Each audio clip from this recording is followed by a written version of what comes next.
la propuesta de tener en vista tener una mirada diferente para esto. Déjenme hablarles un poco de mi experiencia personal para ir más o menos integrando lo que yo quiero pues quiero convencerlos al fin y al cabo, ¿no? De que ustedes retomen esta misma idea. Yo conocí el tema del río Duero pues hace alrededor de 25 años, trabajando directamente en las asociaciones de riego, y desde ahí, hace 25 años, hubo una mesa, una vez, información, donde ya se hablaba del problema de la contaminación. ¿Sí? Se decía, el agua del río Duero estaba muy contaminada, se mencionaban los rangos de millones de coliformes por metro cúbico, algo así. Pues hay que hacer algo, ¿no? Y desde ese momento pues fue pues que se tiene que atender y tenemos que tratar el agua, y que no se puede regar las hortalizas o la fresa con este tipo de agua. Y en este proceso yo fui considerando que pues iba a ser un cuento de nunca acabar, ¿no? O sea, yo como, en este caso como interesado, como ciudadano interesado, y afortunadamente este año se anuncia por el gobierno del estado que finalmente va a haber una atención al problema de la contaminación, ¿no? No sabemos en qué consiste ese proyecto. Yo me lo imagino que es con la instalación, con la inversión en plantas de tratamiento en los distintos municipios por los que pasa la cuenca. Eso está muy bien. Puede haber algunas consideraciones respecto a esa idea, porque si yo me imaginara que se colocan tubos marginales desde donde está el problema de la contaminación hasta ya muy cercano allá a Briseñas, a Vistahermosa, y entonces allá se instalara, se construyera ya una planta de tratamiento para recibir toda esa agua, para mí sería lo ideal, porque evitaríamos descargas en el río como la que sucede con la actual planta de tratamiento de Zamora. Zamora trata su agua y hay tubos marginales en los límites de la ciudad y llevan el volumen a esa planta de tratamiento, pero ¿qué hace la planta de tratamiento? La vierte al río, en este caso al drenar, no al río. Y esa agua más o menos ya tratada, pues ¿qué pasa aguas abajo con las poblaciones que no tienen plantas de tratamiento? Llega a contaminar. La vuelven a contaminar. Así es, la contamina. Entonces, inmediatamente. Ojalá y ese aspecto, quienes están elaborando estos proyectos lo tomen en cuenta, ¿no? Porque pues no se trata de que una ciudad limpie su agua nada más y ya, y diga, sí, estamos haciendo el tratamiento del agua. Se trata de que la cuenca sea saneada, y para eso pues habrá pues, estrategias o técnicas para poderlo implementar. Bueno, aparte de esa preocupación, bueno, dejando a un lado esa consideración, yo fui parte de un proyecto en el Colegio de Michoacán que lo llevaba a efecto el Observatorio de la Agricultura del Occidente de Michoacán. Entonces, ahí nosotros fuimos colaboradores y fue donde se planteó este proyecto del patrimonio cultural del río. Bueno, de hecho, quien fue el que planteó el tema, el que encabezó este proyecto, fue el doctor Esteban Barragán López, desafortunadamente recientemente fallecido. Si lo ubican, él es también el que llevó a efecto esto del queso Cotija, ¿no? De la marca colectiva del queso Cotija. Entonces, las ideas del doctor Barragán iban encaminadas hacia allá, hacia considerar el problema ambiental desde un punto de vista técnico y desde un punto de vista de las relaciones sociales en ese espacio ambiental. Yo la última ocasión que platiqué con el doctor Barragán, todavía en el colegio, bueno, el plan era pues, retomar el tema y obviamente para no hablarles tanto de lo que se pretendía hacer metodológicamente, hablábamos así con el doctor Barragán: oye, ¿sabes qué? Pues nos vamos a organizar en cada municipio de la cuenca, vamos a organizar una exposición de fotografía, ¿verdad? sabía que nosotros hemos realizado algún trabajo sobre fotografía lírica. La fotografía relacionada con el agua del río, ¿verdad? Nos imaginábamos eso. Nos vamos a Purépero, ahí en la plaza principal, vamos a hacer la exposición de fotografía lírica sobre el agua con gente de Purépero. Que nos platique, como ustedes ahorita brevemente nos platicaron, cuál es su experiencia con el río Duero y por qué motivo lo queríamos hacer así. Precisamente para ir generando un interés de apropiación de lo que es el río Duero, pues con la gente. En otras palabras, mismas que él decía, el doctor Barragán, vamos a agarrar de pretexto esta importancia del río Duero como patrimonio biocultural para poner sobre la mesa el problema de su contaminación, porque se parte pues de la idea de que cuando la gente se interesa por ese bien natural, la misma gente va a promover su mejora, su restitución y su cuidado, ¿sí? Porque aquí paso a otro tema, otro tema, porque ¿cómo normalmente se resuelven los problemas en general? Tomando conciencia. Pero más bien, la pregunta sería, ¿cómo tradicionalmente se resuelven? ¿No creen ustedes que siempre estamos esperando que el gobierno lo haga? ¿Sí? Entonces, alguien de ustedes que nos pueda comentar cuál es la idea de lo que significa la política pública? Así con breves palabras, alguien que pudiera comentar. ¿Qué es para ustedes la política pública? Pues la política pública, pues, aunque lo tomamos a veces como algo negativo, ¿verdad? Siempre los que llegan al poder y ya cuando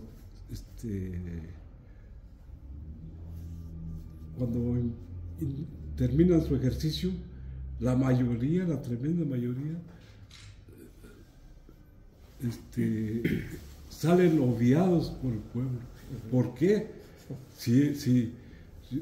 Yo decía, bueno, si ellos, observándolos ya más de cerca, hicieron esto otro, y así la gente no los quiere, ¿verdad? O sea, nunca estamos conformes con nada, y siempre, es cierto, queremos que el gobierno nos haga todo. Sí.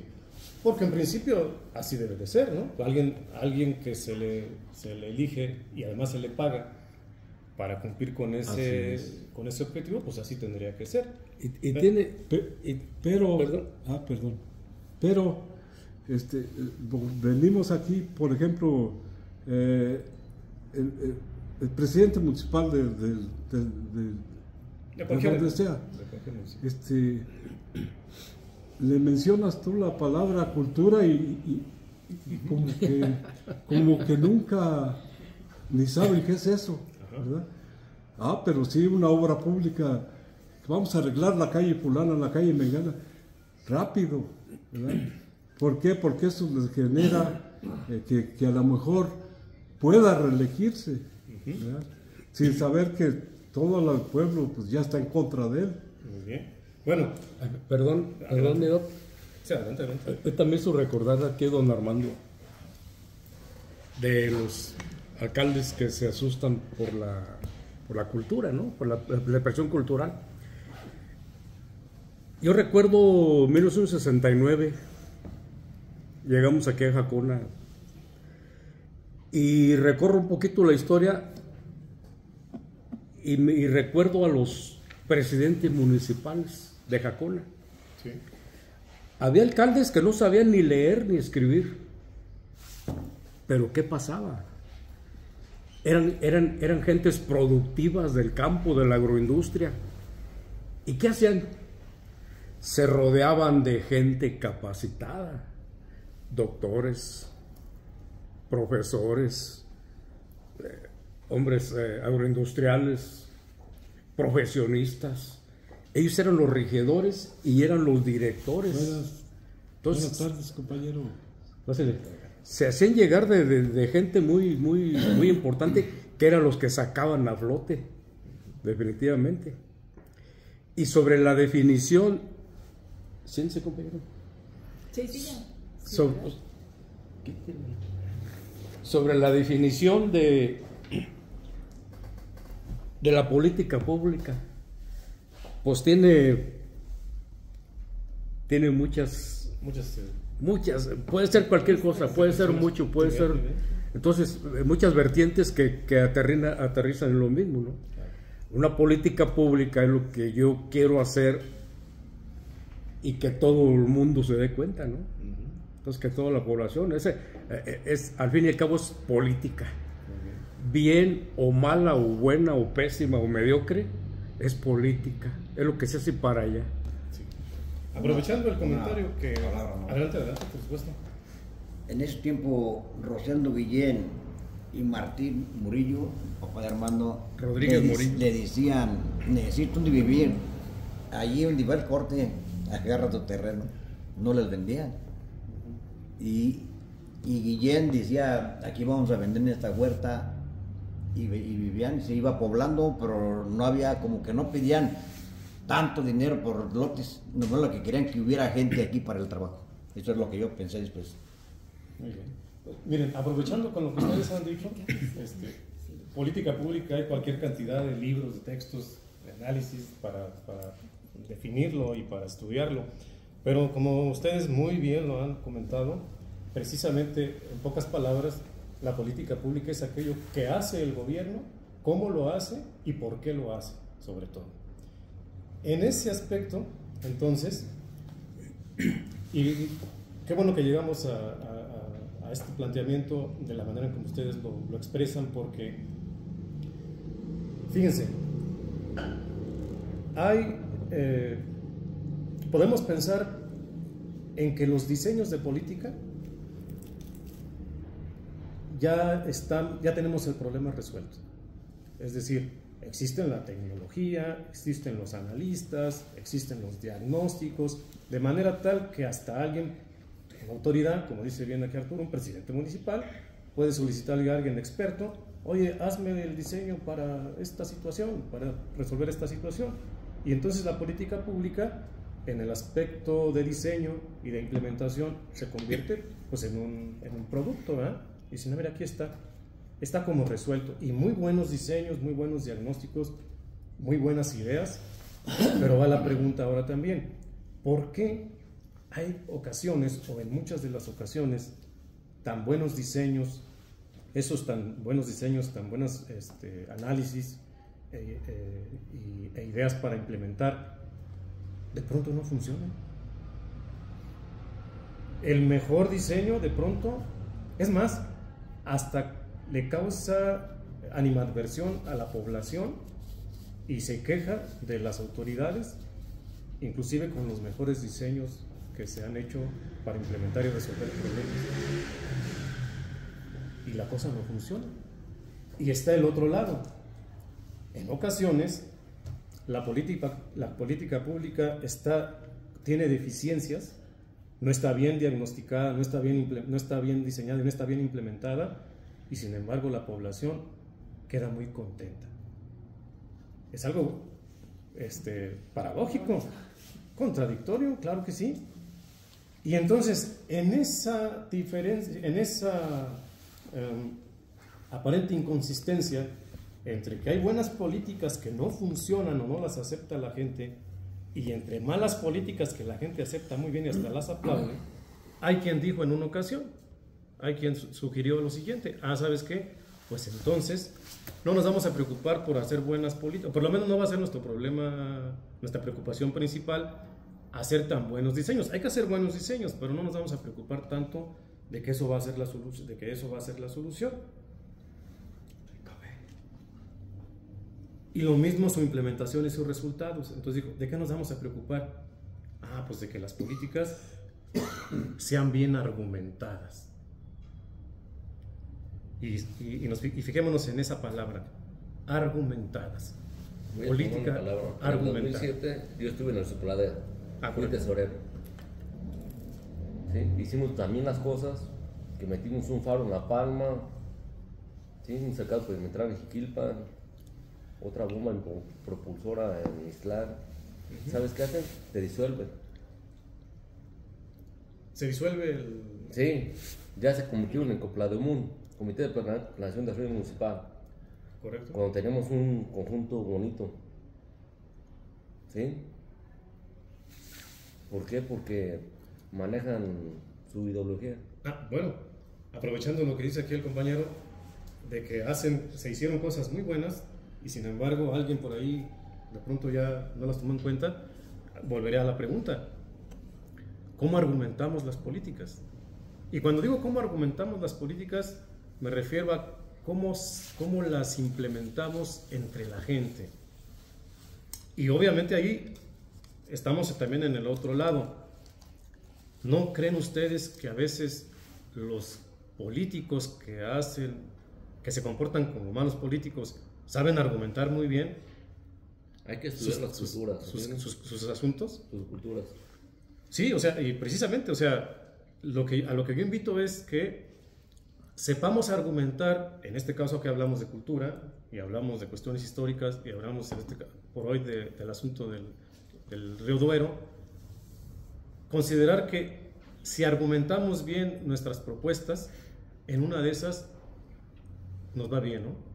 Para resolver aquel problema. Y no necesariamente estar pensando en los diseños técnicos, que sí son importantes, pero más bien darle un peso fundamental a cómo generamos estas ideas argumentativas para que la gente se apropie de ellas. Yo les decía esta sugerencia del doctor Barragán, que en paz descanse, que vamos a hacer exposiciones fotográficas sobre la historia del río Duero en cada lugar para que la gente se apropie del tema y hasta cierto punto se encariñe. Y con eso... Dentro de las ideas de Pepe Mújica, de López Obrador. Sí. Okay. Ahorita están llegando los chinos a hacer invernaderos. Pues hay que cobrar impuestos porque están sacando mucho. O sea, ¿tienen provecho? Pues que dé provecho a la gente. Claro. Es que eso siempre se va a estar haciendo porque ven el espacio de oportunidad. Hay agua, nosotros lo estamos dejando. Hay agua, hay naturaleza. ¿Sí? Entonces, están ganando, pues, a compartir. Sí, fíjate,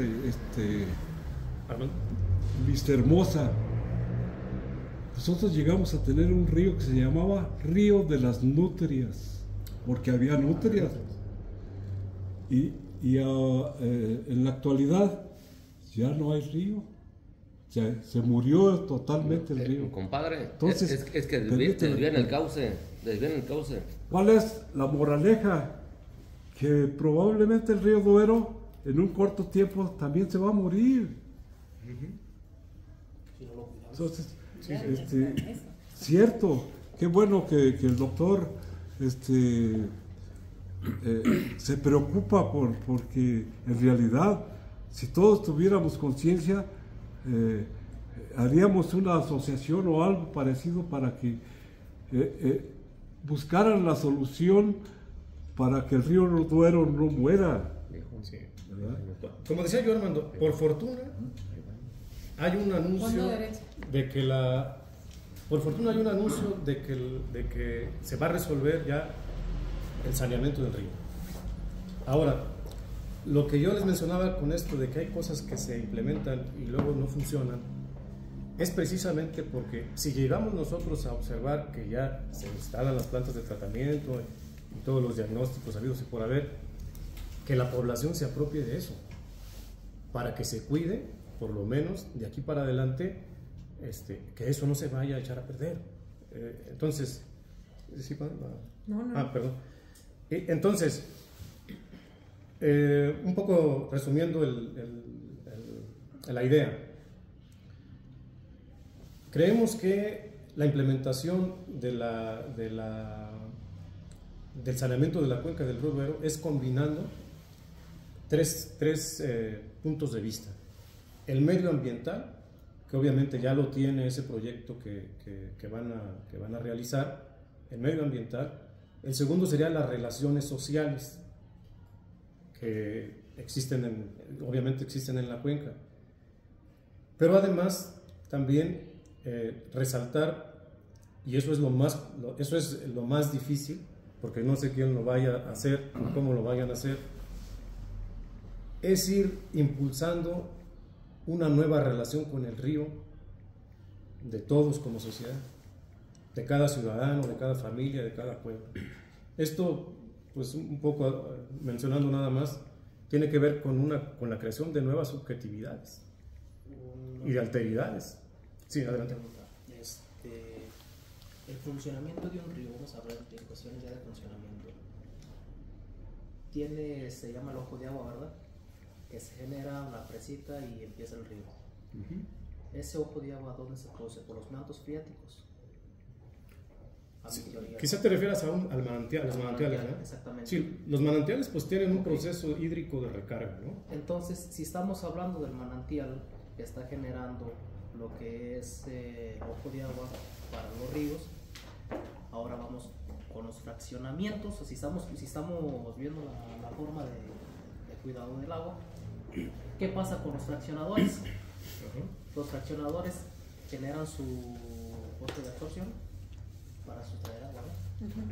Entonces, para medir lo que es la parte del manto freático del agua, es bien fácil, se genera un estudio, ¿sí, no? Para presentar se podría decir entre comillas, apareación y el cambio de uso de suelo, que el terreno es apto para fraccionar, ¿verdad? Entonces, al momento de fraccionar se genera una factibilidad ante el ZAPA, ¿sí? ZAPA, o el municipio donde esté, ¿sí? Para poder tener la adquisición de esa agua. Hay momentos que el sistema de agua potable no se nos facilita por cuestiones políticas, por decirlo. Pero vamos a ver los fraccionadores. Me pongo en Morelia, que en un tiempo no había fraccionamientos y de repente en la parte de la salida de Morelia está grandísimo el fraccionamiento, ¿sí? Entonces el agua que absorben, mi teoría que yo he estado checando eso, es como jalar todo el agua de los mantos freáticos, ¿sí, no? ¿Cómo se mediría o cómo se controlaría ese tipo de situación? Sí, bueno. Si ya la licencia, un ejemplo, ¿sabes qué? Es que la administración pasada ya me dio la licencia de fraccionar. Ahora llega otra administración, tú me la estás cancelando. O sea, son políticas que dices, ay, caray, yo quiero cuidar como en esa administración el agua, los terrenos que son aptos para agrícola, la agricultura. Entonces dice, es que lo que pasa que yo tengo mi papel de la administración pasada que ya me lo aceptaron. Entonces tú, ¿por qué me lo estás rechazando? ¿Cancelando? ¿Verdad? O sea, que me lo estás rechazando, no tanto cancelar, sino que ya le está dando muy larga, decir, ¿sabes qué? Es que yo ya quiero el agua o cualquier cosa.